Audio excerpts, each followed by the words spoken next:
गुरु प्यारी साध संगत जी, राधा स्वामी जी। संतों का असली स्वरूप। संतों का असली स्वरूप शब्द या नाम होता है। वे शब्द या नाम में से ही आते हैं और हमारे ख्याल को शब्द या नाम के साथ जोड़कर उसी नाम में वापस जाकर समा जाते हैं। इंसान का उस्ताद इंसान ही हो सकता है। देवी देवता किसी ने देखे नहीं। परमात्मा के स्वरूप का किसी को पता नहीं। जब तक कोई हमें हमारे जैसा इंसान होकर न समझाए, तब तक उस मालिक के बारे में हमें कुछ भी समझ नहीं आ सकता। हजरत ईसा ने उन महात्माओं को देहधारी शब्द कहा है, यानी वह शब्द जब इंसान के जामे में आ जाता है, हमारे लिए देहधारी गुरु बन जाता है। लेकिन असल में परमात्मा और शब्द एक ही है। हजरत ईसा कहते हैं, मैं और मेरा पिता एक ही है। आदि में शब्द था, शब्द परमात्मा के साथ था और शब्द ही परमात्मा था। और शब्द देहधारी हुआ और हमारे बीच में आकर रहा।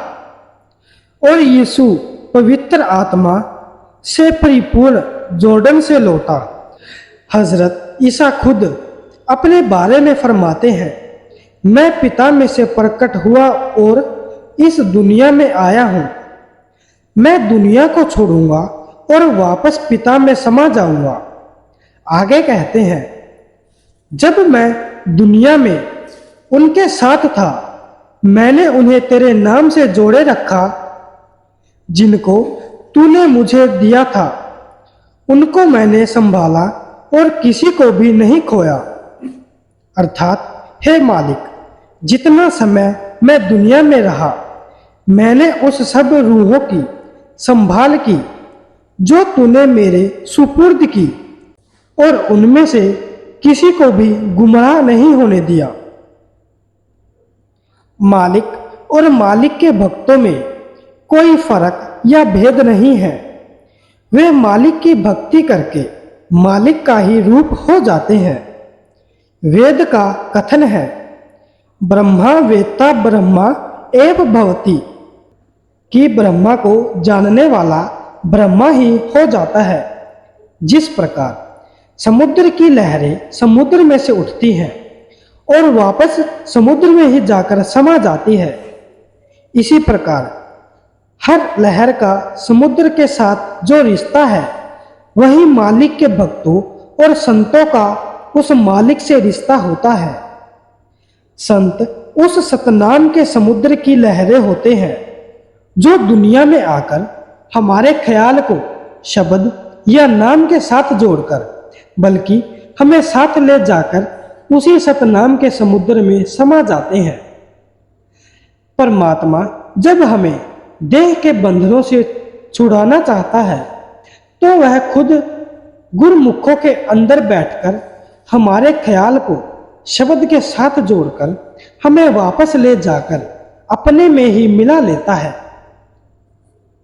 गुरु अर्जुन साहिब फरमाते हैं, हर का सेवक सो हर जेहा, भेद न जानो मानस देहा।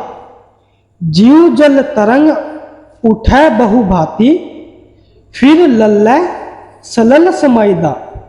गुरु नानक देव जी फरमाते हैं, सतगुरु विच आप रखियोन, कर प्रगट आंख सुनाइया। परमात्मा गुरु के अंदर बैठकर ही बोलता है। बिन काया ब्रह्मा कैसे बोले, ब्रह्मा बोले काया के ओहले। गुरु नानक साहिब समझाते हैं, गुरु में आप रखिया करतार। गुरु रामदास जी फरमाते हैं, समुद्र विरोध शरीर हम देखिया, एक वस्तु अनूप दिखाई।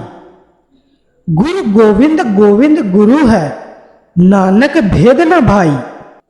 गुरु साहिब समझाते हैं कि हमने शरीर के अंदर शब्द की कमाई करके देखा है कि परमात्मा और गुरु एक ही है, दोनों में कोई अंतर नहीं। गुरु अर्जुन देव जी फरमाते हैं, गुरु परमेश्वर एक को जान। मौलाना रूम साहिब फरमाते हैं, दर बशर रूपोश करद अस्त अफ्ताब, यानी मनुष्य के अंदर सूर्य प्रभु ने खुद को छिपा रखा है। यही बुल्ले शाह समझाते हैं, मौला आदमी बड़ आया। कबीर साहिब भी यही फरमाते हैं, राम कबीरा एक है, कहन सुनन को दोए, दो करी सोई जानी, सतगुरु मिला न होए। बाइबल में ईसा मसीह कहते हैं, मुझ में विश्वास करो, मैं पिता में हूं और पिता मुझ में है। स्वामी जी महाराज भी यही फरमाते हैं, राधा स्वामी धरा नर रूप जगत में, गुरु होए जीव चिताई। राधा स्वामी से मतलब उस कुल मालिक से है। संत नामदेव जी कहते हैं, आत्म राम देह धरी आयो, तामे हरि का देखो, कहत नामदेव बलि बलि जय हो, हरि मनी और न लेखो।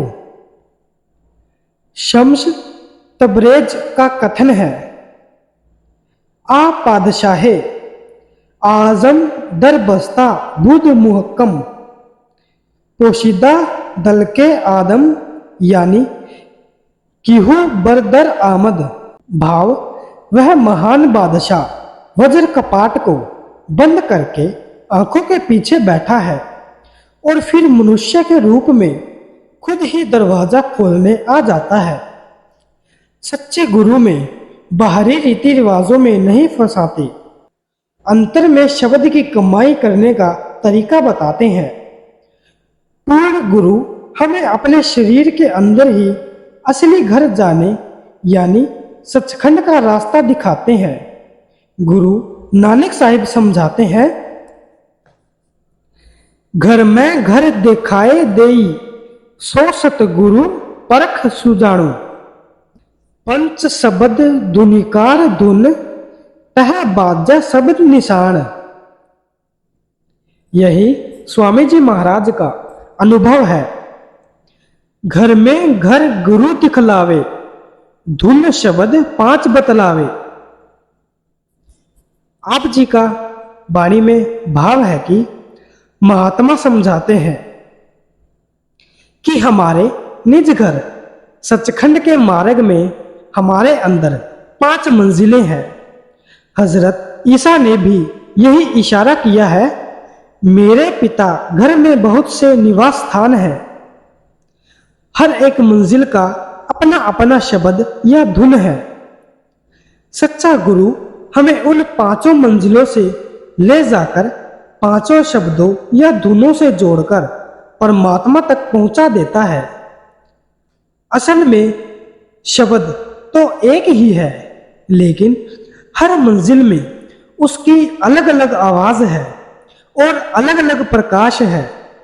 उदाहरण के तौर पर एक नदी अपने स्रोत से निकलती है और समुद्र में जाकर समा जाती है और समुद्र में जाकर समाती है, लेकिन उस नदी की अलग अलग स्थानों पर अलग अलग आवाज होती हैं। जहां से निकलती है वहां उसकी और आवाज है। जिस समय बड़ी बड़ी चट्टानों से गड्ढों में से गुजरती है उसकी आवाज और है।